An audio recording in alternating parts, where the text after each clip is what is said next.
Yovy? Yes, hi, LaShawn. How are you? Very well. How are you? All How are you? Ready right, for quiet on me? the set. I'm ready.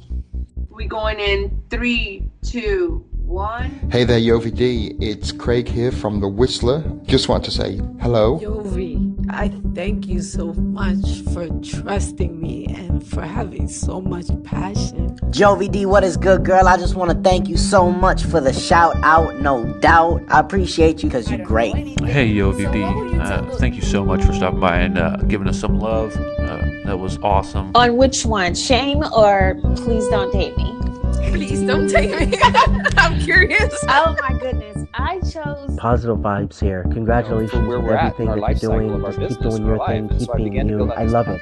It's mind-boggling in a sense because, yeah, that's just the power of technology. Hello, my kiddos. This is your friend, Yovy D. How are you? How are you? Yes. The Yovy D show is still on. It's ongoing because we always have, I say we because you also contribute to this cause. I am supported. I see your messages on Instagram and all those websites that I am on all those platforms. I see you. I appreciate you. And also remember, somewhere around this screen, you're gonna make sure that you subscribe to my channel and support it. And I'm trying my best. And I have an amazing guest. You're like, Joey, you always have an amazing guest. I say, yes, all my guests are amazing. And none the least, she's already here. And I'm gonna let her introduce herself. Well, my voice, and take the mic. CJ Charles, go ahead. Hello. Well, Tell thank us a you for little. having me so much. I'm so excited to be here, Yovi. Gracias a ti. Pues listen, my name is CJ Charles, and I am a bilingual children's author. Right now, we have two books. Our first book is My Mother's a Superhero, and it's about a little girl who thinks that her mom's a superhero based on those everyday things that mamas do. And it's in English and Spanish. And then we just came out with our Teacher's a Superhero. Again, awesome gift for Woohoo! Thank you. And we will be bringing out our baby girl next spring. She's there. Nice. But yeah, no, we started the brand just because we want children to understand that they don't have to look up to influencers, celebrities, or athletes, that they should be showing gratitude and appreciation for those everyday superheroes in their lives. So that's what I am excited. And I'm going to also start this question because the purpose of my podcast is highlighting the transferable skills. I understand that obviously, CJ, you are a teacher. Yes, Can you talk to us a little bit about that journey and also how can, how it all came together for you, fostering that education, fostering that purpose between your professionalism and starting yourself as an author? Absolutely. So I had great influences as a kid in education. All of my teachers were great. I didn't have a bad experience with education. So for me, I love school. I always wanted to be at school. That was where I flourished. So my mother was in special education. So she was also an example of, I would see her coming back from school and things like that. So when it came time, I wanted to be a lawyer. That did not work out. Oh my God. I know. I signed up for enrolled in law school, and I was working as a paralegal in downtown Los Angeles, and I ended up getting fired. And so when I know it's a crazy story. So I ended up getting fired and started substitute teaching because I didn't want to lose. I just bought a car, my first car. I didn't want to lose anything. So I started substitute teaching and doing all these odd jobs. And they saw that I lived in Costa Rica and that I had a Spanish background. They said, well, can you take the Spanish classes? And I was like, no, I don't know. And they put me in there anyway. And literally that was 18 years ago. And from starting as a substitute teacher in Southern California, 18 years later, I'm a full-fledged credentialed teacher. But let me tell you guys, CJ is being humble because not only the fact that she's an author, she is self-publishing, she is in control of her brand, and we're going to delve on that very much. Like sometimes they say, all we are creatives, we take care of our own stuff. It's our baby, it's, in a way that, it's not, we have to be obsessed about it. We have to have a passion about it. And it's not that you don't want to share it with the rest of the world, but you have poured so much into this. Yeah. Can you tell us more when you really made that decision. And tell us about that experience also in Costa Rica, how it all came along, because your books are bilingual. Sí, siempre son bilingües. Yeah, so what happened was I started this about 12 years ago. The first book started 12 years ago, and it took me 12 years I rewrote it about 8 different times. I would rewrite it and I would rewrite it because I was like, no, that's not it. That's not the one. And I was working with 4 different authors. So it's been illustrated multiple times. But when I would get it just wasn't it. And so I just felt so passionate about it because it's about my mom, it's about my family. It's my life. And so I wanted to make sure when I put something out there that it was the best that I could do it. So I don't know. It just took me 12 years to get it all done. But living in Costa Rica was a huge influence because when I'm in Costa Rica, I can hear, I have a connection with nature. I can hear things come to me clearly. I can't really explain it unless you're there. It's just like pura vida. Like you just gotta, Central America just kind of. Right. But the enlightenment of seeing people that look like you and then they Yes. looking at you. Yes. Seeing people that look. Yeah, it's wild. It's wild because I'm like, I'm American, but you look like me and you're Costa Rican. So we're looking at each other in the street on the bus like, what? Wait a minute. It's one of those things that change your life forever. And so yes, living in Costa Rica, I was by myself living with the host family.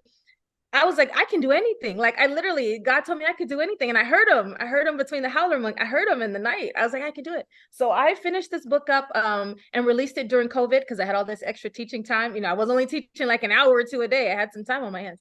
So I figured out how to self-publish it. I went to the bookstores. I sat on the floor, right? Because we couldn't do anything else. So I would go to the library. I would bring rulers to make sure I had the right measurement from the top of the page to the side because you need to get your book right, Yeah. Found my illustrator on Instagram and she's in the Philippines. And so we did a lot of Zoom calls, we have so many emails, it's crazy. But that's how it printed and it published. And I found a company in the US to print it with. And that became a little expensive. So now I have a company in China, but it's been quite an experience. The last 4 years have been crazy. Yeah, I really want you to highlight that, CJ, because it's not the birth is the idea.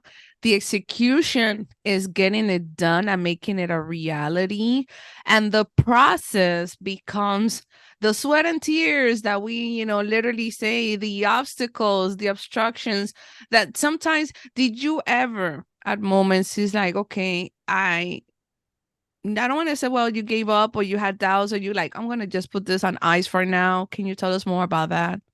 So that's what was happening during those 12 years. I would write it and I would try and find some support with the book, right? I tried to find mentoring groups, companies that would help me, and they hold those keys real tight. Like nobody's going to help you. Gatekeepers. I want to say a gatekeepers. It's strong. It's really strong. And so it literally took me 12 years to find the how, the where, the money, all kinds of stuff. So for the money portion, I actually sold my condo. I was living in a condo and I sold the condo because I needed some of the money. I was going to move anyway, but I also needed some of the money because when I found out how much things were going to cost me, I didn't have that. And I get paid once a month. I didn't have that money. I knew I needed, $2,000 for an illustrator. And that was just for her to put the book together. That wasn't to print it. I needed more money to actually get it printed and for them to send the books back. I needed money for the ISBN because if you don't own your ISBN, you don't own that book. Yeah, the one that goes to the library, Congress. Yes. Even finding your Library of Congress number. Nobody told me that. I literally would take pictures of the books in the bookstore and try and type in Google, like, what are all these numbers? Like, what does all this mean? I know it meant something. And the books have many numbers. Yes. And each one is for something. Yes. Yes. And so my first mistake was, we printed in a paperback first. That was a mistake. So I printed in paperback at a smaller size because I didn't even know what size to make the book. Like I didn't know anything. Like this is all me and Jesus. Like, so you really dive into it. So kind of like you never really at the point, that's where, kiddos, I said that your passion is so driven but at the same night, fast forward today, you see the umbrella of writers, networking communities, that come along. But then at the point that you're doing what you're doing, you just really like zero in what you want to get done as fast as possible. You have to focus. And I want people to understand you do this first part by yourself. Yes. All of, the podcast interviews and the vending and opportunities to speak on stages, that comes second. Exactly. This is the work so there's some quiet time that you have to figure it out by yourself. And some people pay, but I wasn't in that position to be able to pay for a company to do it. And you want to learn your business behind the scenes as well. So even though it was a struggle, and even though at times I was just like, I literally threw the book across the room. I was like, I'm good, put it in the closet, I'm good. And then a couple days later, I come back. God was like, come on now, get back together, you refocus. But this one's, you do it all by yourself. So you have to learn your business, because if you don't, then it's easier for them to take it from you.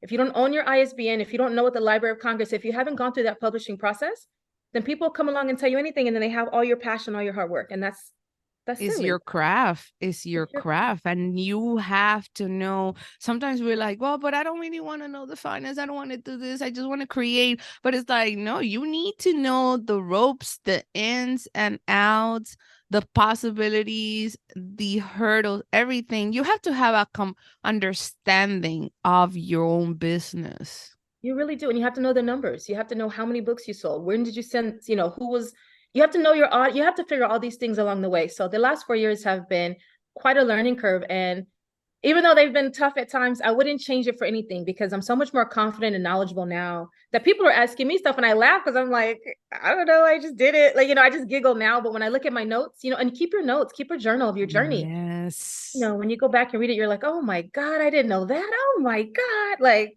it's funny. So now we're delving into toys, and that's a whole nother industry I'm learning. And girl, it's a lot.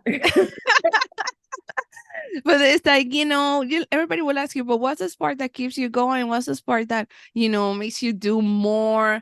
Because it's those little faces that you see that they just light up because they see themselves. That's my why. I started off thinking it was because of my mom. And now it's completely changed. And now when I get videos from people, and their little girls are like, oh my God, that's me on the cover. And they're little Black girls. They're Panamanian kids. They are Indian kids. They're little cute kids. And over in the UK, I have 2 customers in London. I had a little girl in Quebec. And I'm like, oh my goodness, like you see, like, it's so humbling. The impact. Oh man, that for me has really become, I think, what this all was about, and just to know that this will outlive me in the years to come. And my family, I don't know, it fills me with so much pride. Is it early to say that is your legacy? No, it's not too early. I realized it was. I was crying the other night because I was picking up books, like, cleaning up. And I was like, oh my God, like, I remember when I dreamed about this. I remember, and you live your dream right now and you don't realize it. And I'm like, this outlives me. This is my legacy. Like, I get to be part of a literacy movement, right? Because I don't know, it's so deep. It is. Yeah. It is. And it's so needed, because everybody's like, oh, but what happened to the other books? I'm like, your voice, your message, your story matters. Matters so much, and it touches so many lives. So even just if it's just one, it just makes a lot of difference. So without, like, my thing is always, I think I have a motto, like, you do it anyways, even with fear. Yes, you have to. I realize that's always been who I am, and that's probably some of the shared characteristics. Like when I bond with you and other people come up to me, and I'm like, we're those fearless ones who are just like, forget it. Like, what somebody gonna tell me no? Oh no, don't tell me no. Oh no, I don't have money for that. Oh no, don't. Like, you have to experience that. It makes you strong. It makes you focused. It makes you brave. Like, I didn't realize I was brave until I started this process, because you have to go in front of people and talk to people. You have to, stay up all night, and you don't know, you have to pitch. You have, like, you're constantly exposing yourself, I guess, to people in the most positive way. And you have to have a certain amount of bravery that goes with that. And you have to have a certain amount of confidence. Like, I don't get, people are going to say something about me anyway, so I might as well just do it. Right? Don't you? Yes. If I can do one little thing, I can do 1,000 big things. So I don't know. There's something comes with accomplishing a goal. You'll be like, you have to accomplish it, and you're like, wait, I did that. Like, okay, wait, I can do a little bit more and a little bit more, and I can bring people with me. So I love your story. So tell us about where people can find you. I think CJ will have maybe soon near in the future a workshop about self-publishing and how you make it, especially as a woman, as a Black woman, as a sometimes the word is small business. It's not even a small business. It's a big effort. It's a huge effort. We are so self-reliable. We are self-resourceful. And obviously, I believe that the message, because it took her time, like you guys, she said it took her 12 years to put this together. There's just no overnight success. It takes time. It takes time to learn about ourselves. So I'm going to tell CJ to, give us that words of inspiration and, so we can close out. And where we can find you, CJ. Definitely, this is your plug-in time. You can find me on Instagram at My Mother's a Superhero, right? So I'm on Instagram, TikTok, Facebook, all the same name. And then also the books are either on our website, so www.mymothersuperhero.com, or you can find both books on Amazon. That's where you can definitely find me, or you can always, my email is even on my Instagram page as well. I'm going to put all of that in the show notes of this podcast. Oh, okay. Awesome. But I would just tell people, if you have a story that's burning in your heart, because if it burns in your heart, because it keeps coming up, it comes up. You have to give the universe or your creator, whoever you claim, you have to tell the universe, this is what I want to do. I want to tell my story. Show me how to tell my story, whether that's in book form, movie, right? Talking to whatever. Show me how to tell my story. And then everything I promise will align for you. I know that sounds, hippie and crazy to people, but if you have good intentions in your heart and you have something that your creator put on you to tell, everything will fall in line, but you have to do the work. You have to get up. You have to do the work. You have to smile. You have to have a great attitude. You have to. I like that. You got to smile. You have to smile, and you can't stop because this train keeps going. Like, you can't stop because it's been put on your heart for a reason, and you have to share it with all the listening ears, because you don't know who you're here to help. You don't know who you're here to save. Like, I know it sounds crazy, but some people are on there, you never know. So you have to follow it through and do it with an open heart and a willing heart, and put the work in. Like, people don't put the work in, you got to put the work in. Hey, in the words of the comedian Kevin Hart, as I said, everybody enjoys the other part of it, the good things, but you got to put in the work in order to receive and reap what you sow. So I thank you so much, CJ, for being here, for making it possible. And I admire her, because the thing is that also she is contributing to the culture. In her, it enriches her, it enriches your whole world sense of how you see it, and then you contribute with this. That's what I admire the most, and that's what I like. Muchísimas gracias. Muchísimas gracias. De nada, un placer. And my kiddos, I'll see you in the next edition. Gracias, hasta luego.